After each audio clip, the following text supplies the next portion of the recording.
मैं आपके साथ मैं हूं संध्या शर्मा। तो देखिए खबरें तेज रफ्तार से।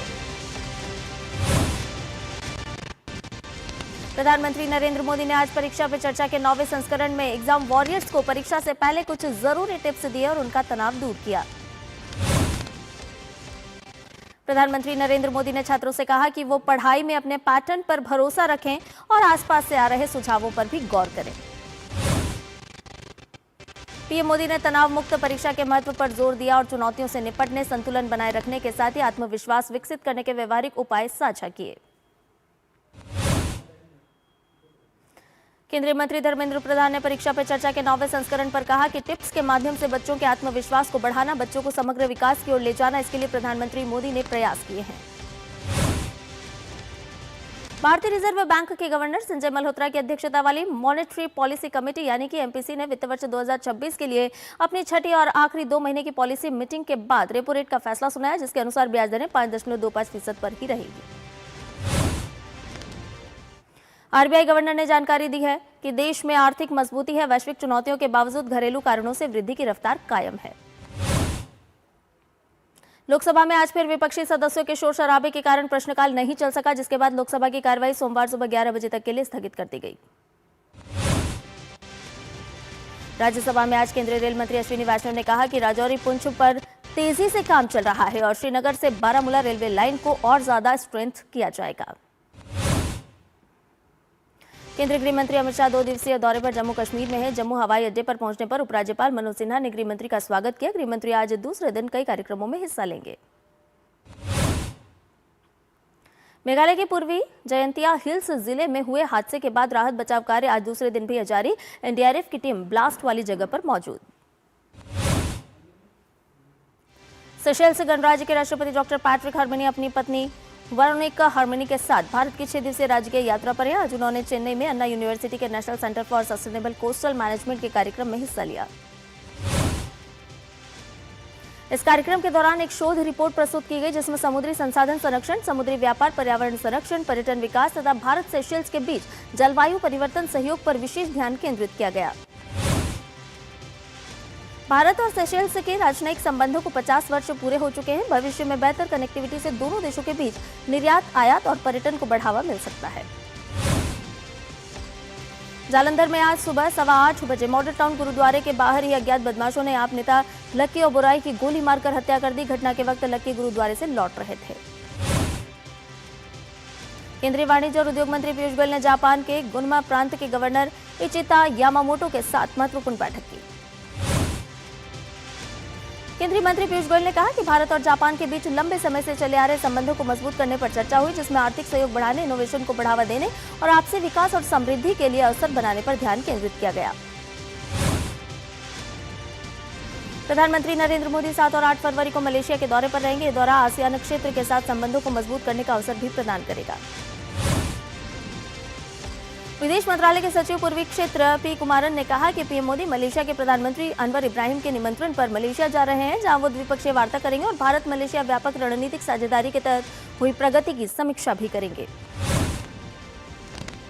केंद्र नागालैंड सरकार और पूर्वी नागालैंड पीपुल्स ऑर्गेनाइजेशन ENPO ने frontier Nagaland territorial authority FNTA के गठन के लिए एक समझौते पर हस्ताक्षर किए। प्रधानमंत्री नरेंद्र मोदी ने भारत सरकार, नागालैंड सरकार और ENPO के बीच दशकों से लंबित मुद्दे पर हुए ऐतिहासिक समझौते को समृद्धिशाली और शांतिपूर्ण पूर्वोत्तर के निर्माण की दिशा में बड़ा कदम बताया है। प्रधानमंत्री नरेंद्र मोदी ने एक पर गृह मंत्री अमित शाह के पोस्ट को रिपोस्ट करते हुए लिखा कि यह ऐतिहासिक समझौता है जो विशेषकर पूर्वी नागालैंड को विकास के रास्ते पर और तेजी से आगे ले जाएगा।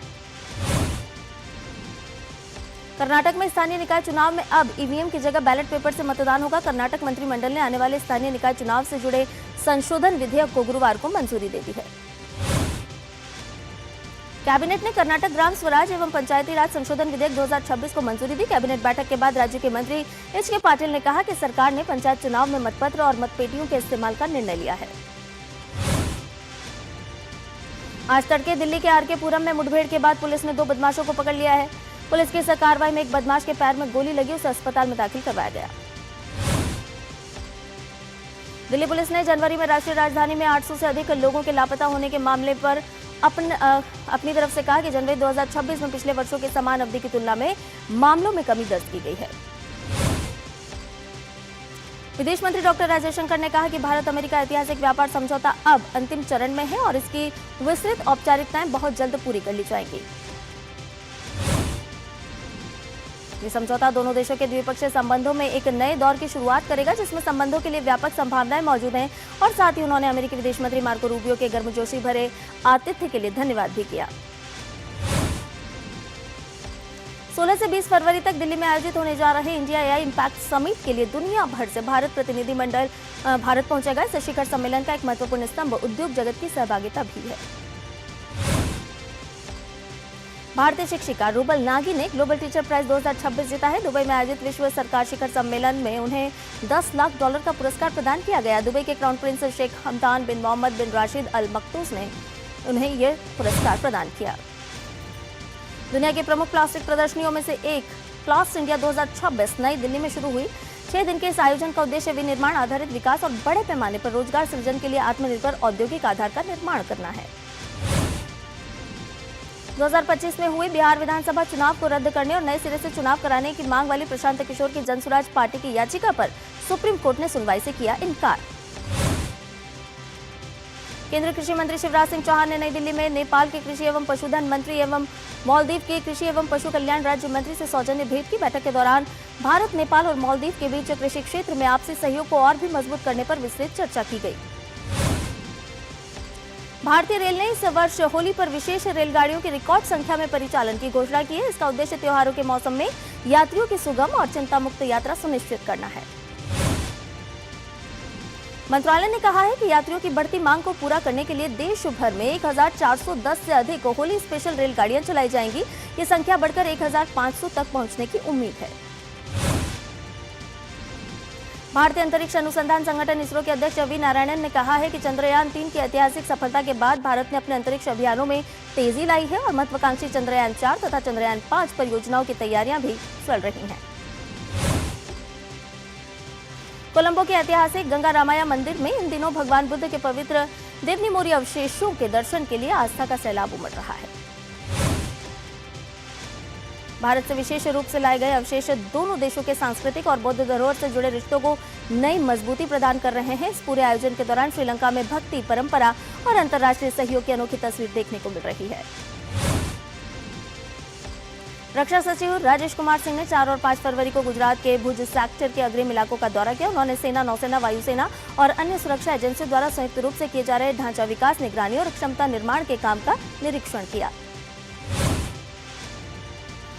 अरुणाचल के जीवंत उत्सव बोरीबूट यूलू निशी जनजाति का ये त्योहार राज्य की सांस्कृतिक पहचान का सबसे आकर्षक हिस्सा है। फसल पकने की खुशी में ये उत्सव मनाया जाता है।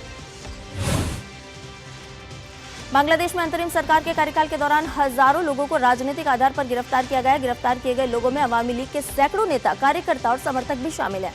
8 फरवरी को अवामी लीग समर्थकों और छात्र प्रदर्शनकारियों के बीच झड़प के बाद 8600 गिरफ्तारियां हुई।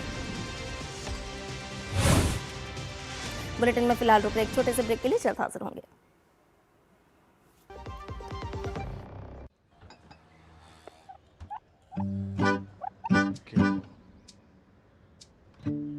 मेरा बेटा ईशान डॉक्टर बनेगा, डॉक्टर। मेरा ईशान तो साइंटिस्ट बनेगा। अब ये ईशान क्या बनेगा? ईशान कुछ भी बने, उसके साथ हमेशा है LIC की अमृत बाल चिल्ड्रन पॉलिसी। बड़े सपनों का रखे ख्याल। जब धरती चीर कर निकलता है लोहे का पत्थर और मिलता है मोंगिया के जोश से, फिर तपता है, पिघलता है और बनता है फौलाद। अब होता है सरिया सारी खूबियों के साथ। मोंगिया स्टील, मजबूत देश का मजबूत सरिया। मैसेज डियर इन्वेस्टर, एक एक्सपर्ट स्टॉक टिप खास आपके लिए। ये ऐप डाउनलोड करो और पैसे डबल करो। एक्सपर्ट जी, बदमाश का बाप हूँ मैं। ऐप डाउनलोड करने से पहले मैं आपका पूरा रिपोर्ट कार्ड निकालूंगा। मैं मूर्ख नहीं हूँ। डिस्टेंस UPI कहता है, अगर कोई ऐसी सलाह दे तो पहले एडवाइजर की पूरी जांच कर ले और कहे मैं मूर्ख नहीं।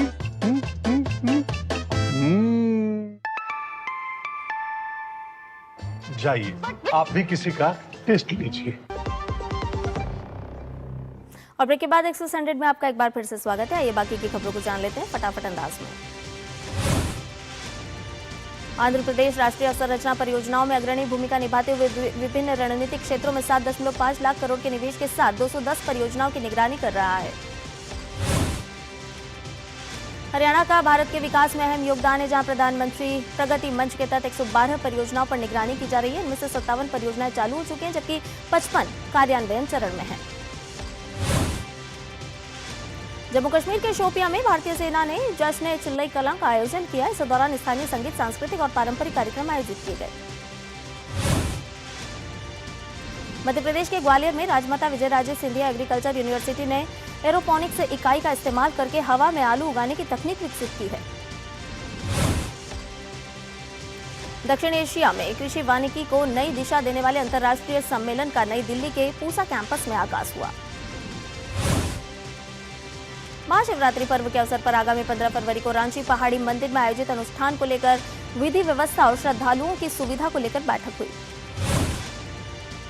अमृत उद्यान आम जनता के लिए 3 फरवरी से 31 मार्च तक खुला रहेगा। अमृत उद्यान की एंट्री मुफ्त है। अमृत उद्यान में लगे QR कोड स्कैन करके फूलों और पौधों की जानकारी ली जा सकती है। मौसम विभाग ने जम्मू कश्मीर, लद्दाख, हिमाचल प्रदेश और उत्तराखंड में बारिश और बर्फबारी का अनुमान व्यक्त किया है। मौसम विभाग ने कहा है कि उत्तराखंड, उत्तर प्रदेश, मध्य प्रदेश और बिहार में घना कोहरा छाए रहने की संभावना। अगले 2 दिनों तक हिमाचल प्रदेश में भी ऐसे ही हालात रहने की है संभावना। अगले 3 दिनों के दौरान पूर्वी भारत में न्यूनतम तापमान में 2 से 3 डिग्री सेल्सियस की धीरे धीरे गिरावट आएगी। वैश्विक बाजारों में बिकवाली के चलते भारतीय शेयर बाजार आज लाल निशान के साथ खुले। शुरुआती कारोबार के दौरान सेंसेक्स में 78 अंक की मामूली गिरावट आई, वहीं निफ्टी 56 अंक कमजोर हुआ। भारत और खाड़ी सहयोग परिषद ने मुक्त व्यापार समझौते के लिए संदर्भ शर्तों पर हस्ताक्षर किए। ये FTA के दायरे और कार्यप्रणाली को तय करेगा। केंद्रीय गृह मंत्री और सहकारिता मंत्री अमित शाह ने नई दिल्ली में भारत टैक्सी का शुभारंभ किया। योजना में ड्राइवरों को मुनाफा हिस्सा, पेंशन और बीमा के फायदे मिलेंगे। रेल मंत्री अश्विनी वैष्णव ने बताया कि अमृत भारत स्टेशन योजना के तहत 172 रेलवे स्टेशनों का पुनर्विकास हुआ पूरा। योजना में आधुनिक सुविधाओं जैसे foot over bridge, lift, escalator, बेहतर पार्किंग और कियोस्क शामिल। मंत्री अश्विनी वैष्णव ने कहा कि इस योजना के तहत 1337 स्टेशनों को विकास के लिए चिन्हित किया गया। साथ ही 2022 से 2025 के दौरान देश भर के 8626 रेलवे ब्रिज की मरम्मत और मजबूती का काम पूरा किया गया। मुख्यमंत्री भूपेंद्र भाई पटेल ने कहा है कि गुजरात को केंद्रीय बजट 2026-27 से काफी लाभ होने वाला है, जो आर्थिक विकास को गति देने, बुनियादी ढांचे को बेहतर बनाने और समावेशी विकास को बढ़ावा देने पर केंद्रित है। मुख्यमंत्री भूपेंद्र पटेल ने बताया कि बजट में बायोफार्मा स्ट्रेंथ प्रोग्राम के लिए 10,000 करोड़ रुपए आवंटित किए गए, जिसका उद्देश्य भारत को वैश्विक बायोफार्मा विनिर्माण केंद्र के रूप में स्थापित करना है। भारत नेट परियोजना के तहत देश की 2,14,904 ग्राम पंचायतों को ब्रॉडबैंड कनेक्टिविटी से जोड़ा गया है, जिससे ग्रामीण और दूरदराज के इलाकों में डिजिटल पहुंच मजबूत हुई है। संचार एवं ग्रामीण विकास राज्य मंत्री डॉक्टर चंद्रशेखर पेमासानी ने कहा कि सरकार ने ग्रामीण और सीमावर्ती क्षेत्रों में डिजिटल कनेक्टिविटी बढ़ाई है। केंद्र सरकार के राष्ट्रीय व्यापारी कल्याण बोर्ड के चेयरमैन सुनील जितसिंघी ने भारत अमेरिका व्यापार समझौते की सराहना करते हुए कहा कि इस ऐतिहासिक करार से भारतीय वस्तुओं के निर्यात को नई ऊंचाइयां मिलेगी। साइबर अपराध और वित्तीय धोखाधड़ी पर लगाम लगाने के लिए सरकार ने बड़ी कार्रवाई करते हुए देश भर में 39.43 लाख मोबाइल कनेक्शन डिस्कनेक्ट कर दिए हैं। इसके अलावा दूरसंचार विभाग ने 2.27 लाख मोबाइल हैंडसेट और 1.31 लाख MMS टेम्पलेट्स को भी ब्लैकलिस्ट किया। सेबी ने 15 लोगों पर लगाया 3 साल का शेयर बाजार प्रतिबंध और टेलीग्राम चैनलों पर भ्रामक शेयर अनुशंसा के माध्यम से यूनियस मेटल्स के शेयरों में हेरफेर करने के लिए कुल 3.6 करोड़ रुपए का जुर्माना भी लगाया। सेबी ने डीमैट म्यूचुअल फंड यूनिट्स के लिए SWP और STP के स्थायी निर्देश सुविधा बढ़ाने का प्रस्ताव दिया, जिससे कारोबार में होगी और भी आसानी। सोने की कीमतों में एक बार फिर बड़ी गिरावट दर्ज। सोने का भाव 4,123 रुपए घटकर 1,52,502 रुपए प्रति 10 ग्राम हुआ। चांदी की कीमतों में भी तेज गिरावट देखने को मिली। चांदी का भाव 28,123 रुपए टूटकर 2,54,339 रुपए प्रति किलो हुआ। अमेरिकी मुद्रा के मुकाबले रुपया 13 पैसे मजबूत होकर 90.34 रुपए प्रति डॉलर हुआ। अदानी मंगल सेवा ने 500 दिव्यांग महिलाओं के लिए सम्मान और अवसर प्रदान करते हुए 1 साल पूरा कर लिया है। इस कार्यक्रम में मासिक आय के लिए प्रत्येक के नाम 10 लाख रुपए की फिक्स डिपॉजिट की गई है। सरकार ने स्टार्टअप फर्म के रूप में मान्यता पाने के मानदंडों का विस्तार करते हुए कारोबार की सीमा को दोगुना कर 200 करोड़ रुपए कर दिया है। हिंदुस्तान कॉपर का चालू वित्त वर्ष की तीसरी तिमाही में एकीकृत लाभ दोगुने से ज्यादा होकर 156.30 करोड़ रुपए हुआ। हिताची एनर्जी इंडिया लिमिटेड का वित्त वर्ष 2025-26 की दिसंबर तिमाही का शुद्ध मुनाफा 90% से ज्यादा बढ़कर 261.4 करोड़ रुपए हुआ। ओपी जिंदल ग्लोबल यूनिवर्सिटी ने Times Higher Education World University ranking by subject 2026 में पहली बार भाग लेते हुए शीर्ष स्थान प्राप्त किया। Global brokerage firm Morgan Stanley ने अदानी एनर्जी सॉल्यूशंस के शेयर की कवरेज शुरू कर दी है और इसे ओवरवेट रेटिंग के साथ 1133 रुपए का टारगेट प्राइस दिया है। अमेरिकी राष्ट्रपति डोनाल्ड ट्रंप ने दवाओं की कीमतें घटाने के उद्देश्य से TrumpRx.gov वेबसाइट लॉन्च की जो उपभोक्ताओं को रियायती दरों पर प्रिस्क्रिप्शन दवाएं उपलब्ध कराएंगी।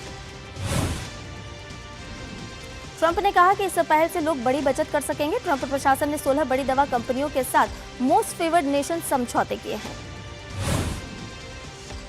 अमेरिकी राष्ट्रपति डोनाल्ड ट्रंप ने पूर्वी एशियाई देश में रविवार को होने वाले विधायी चुनाव से पहले जापान के प्रधानमंत्री सनाए ताकाइची को अपना पूर्ण समर्थन और साथ ही 19 मार्च को व्हाइट हाउस में आने का न्योता दिया। अमेरिकी राष्ट्रपति डोनाल्ड ट्रंप ने न्यू स्टार्ट परमाणु हथियार नियंत्रण संधि के विस्तार को खारिज करते हुए रूस के साथ नई बेहतर आधुनिक संधि की वकालत की। ट्रंप ने सोशल मीडिया पर कहा कि मौजूदा समझौता खराब तरीके से किया गया था और इसका उल्लंघन हो रहा है, जिसमें हथियारों की सीमा और निरीक्षण व्यवस्था शामिल थी। इजरायली प्रधानमंत्री बेंजामिन नेतन्याहू ने इजरायली राज्य नियंत्रक को 7 अक्टूबर से हमले से पहले और उसके दौरान सरकार के आचरण से संबंधित दस्तावेज सौंपा। इस हमले में हमास के 1200 लोग मारे गए थे, जिससे गाजा युद्ध छिड़ गया। बेंजामिन नेतन्याहू ने कहा है कि यह जांच सरकारी जांच की जगह नहीं लेगी और समिति के सभी सदस्यों का चयन सरकार और विपक्ष द्वारा किया जाएगा। बुलेटिन में फिलहाल रुकने एक और छोटे से ब्रेक के लिए जल्द हाजिर होंगे।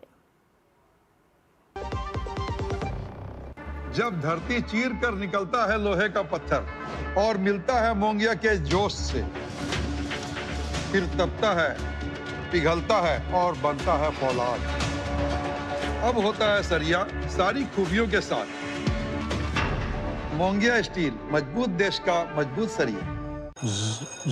मैसेज डियर इन्वेस्टर, एक एक्सपर्ट स्टॉक टिप खास आपके लिए। ये ऐप डाउनलोड करो और पैसे डबल करो। एक्सपर्ट जी, बदमाश का बाप हूँ मैं। ऐप डाउनलोड करने से पहले मैं आपका पूरा रिपोर्ट कार्ड निकालूंगा।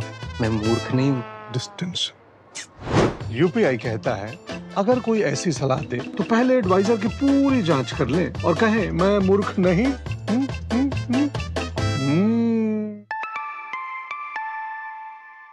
जाइए आप भी किसी का टेस्ट लीजिए।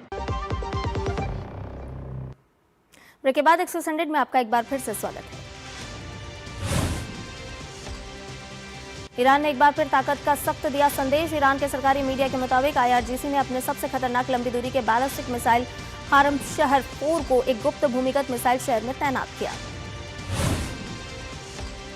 ईरानी मीडिया के अनुसार यह तैनाती सिर्फ तकनीकी कदम नहीं बल्कि ईरान की रणनीति में रक्षात्मक से आक्रामक रुख का खुला ऐलान है। कोलंबिया विश्वविद्यालय के बाहर प्रोफेसरों, छात्रों और समर्थकों ने अमेरिकी आव्रजन एजेंसी ICE के खिलाफ विरोध प्रदर्शन किया। वहीं पुलिस ने इस पर कार्रवाई करते हुए 12 प्रदर्शनकारियों को गिरफ्तार कर लिया। प्रदर्शनकारियों ने विश्वविद्यालय पर ICE के साथ सहयोग का आरोप लगाया और परिसर को सुरक्षित स्थान घोषित करने की मांग की। अमेरिका के एरिजोना में पुलिस हेलीकॉप्टर के क्रैश होने से पायलट और एक ट्रूपर की मौत। दोनों पुलिस और आपातकालीन सेवाओं के लिए काम कर रहे थे। कोलंबिया में हुई भारी बारिश ने व्यापक तबाही मचाई, जिस कारण हजारों परिवारों को विस्थापित होना पड़ा। राष्ट्रीय आपदा प्रबंधन इकाई की रिपोर्ट के अनुसार इससे अब तक 31,000 से अधिक परिवार प्रभावित हुए हैं। भारी बारिश से सबसे अधिक नुकसान कोर्डोबा में हुआ, जहां 27,000 परिवार गंभीर रूप से प्रभावित। अधिकारियों के मुताबिक ये बारिश उत्तरी गोलार्ध के ठंडे मोर्चे, ब्राजीलियाई अमेजन की नमी और कम दाब प्रणाली के कारण हुई है। मोरक्को के उत्तर पश्चिमी लारांचे प्रांत में भारी बारिश के कारण भीषण बाढ़ आई। उफनती नदियों और बांधों से पानी छोड़े जाने के चलते 1.43 लाख से अधिक लोगों को सुरक्षित स्थान पर पहुंचाया गया। अंडर 19 क्रिकेट विश्व कप के फाइनल में आज भारत का सामना इंग्लैंड से होगा। दोनों टीमें आज दोपहर 1 बजे से हरारे में भिड़ेंगी। इस टूर्नामेंट में दोनों टीमों का अब तक का प्रदर्शन शानदार रहा है। दोनों टीमों ने इससे पहले खेले गए सभी मुकाबले जीतकर फाइनल में जगह बनाई है। 5 बार के अंडर 19 क्रिकेट विश्व कप चैंपियन भारतीय टीम के पास छठी बार विश्व कप खिताब जीतने का मौका है। भारत ने पिछली बार 2022 में खिताब जीता था। वहीं इंग्लैंड की टीम अपने दूसरे विश्व कप खिताब की तलाश में मैदान पर उतरेगी। रॉयल चैलेंजर्स बैंगलोर ने WPL 2026 का खिताब अपने नाम कर लिया है। महिला प्रीमियर लीग के चौथे संस्करण के फाइनल में RCB ने दिल्ली कैपिटल्स को 6 विकेट से हराकर खिताब पर कब्जा किया।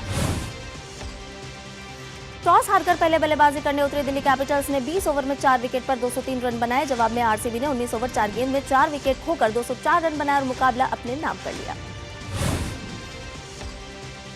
RCB के लिए स्मृति मंधाना ने 87 और वोल ने 79 रन की पारी खेली। अंत में राधा यादव ने 5 गेंद में 12 रन बनाकर टीम को जीत दिलाई। RCB ने दूसरी बार महिला प्रीमियर लीग का खिताब जीता है। उज्बेकिस्तान में आयोजित world para arm wrestling cup 2026 में भारत के श्रीमंत झा ने कांस्य पदक हासिल कर देश का नाम रोशन किया है। उन्होंने PIUH 85 किलो वर्ग में कांस्य पदक अपने नाम किया। श्रीमंत झा ने अपनी इस जीत को देश के शहीद जवानों को समर्पित किया। श्रीमंत भारत के लिए 62 अंतर्राष्ट्रीय मेडल जीत चुके हैं, जो एक रिकॉर्ड है। राजधानी दिल्ली में आयोजित हो रहे एशियन राइफल और पिस्टल चैंपियनशिप में 10 metre air pistol mixed team event में भारत ने रजत पदक जीतने में सफलता हासिल की। भारत के सम्राट राणा और सुरुचि इंदर सिंह ने रजत पदक अपने नाम कर लिया। भारतीय जोड़ी की ने फाइनल में 48 शॉट के बाद 479.6 स्कोर के साथ दूसरा स्थान हासिल किया। हॉकी इंडिया ने राउरकेला के बिरसा मुंडा अंतर्राष्ट्रीय हॉकी स्टेडियम में 10 से 15 फरवरी तक होने वाले FIH प्रो लीग के पहले चरण के लिए 24 सदस्यीय भारतीय पुरुष टीम की घोषणा की। ओलंपिक रजत पदक विजेता मीराबाई चानू ने राष्ट्रीय भारोत्तोलन चैंपियनशिप में महिलाओं के 48 किलोग्राम वर्ग का खिताब जीतते हुए अपने ही 3 राष्ट्रीय रिकॉर्ड बेहतर किए। एक्सप्रेस न्यूज में फिलहाल के लिए इतना ही। मुझे दीजिए इजाजत। नमस्कार।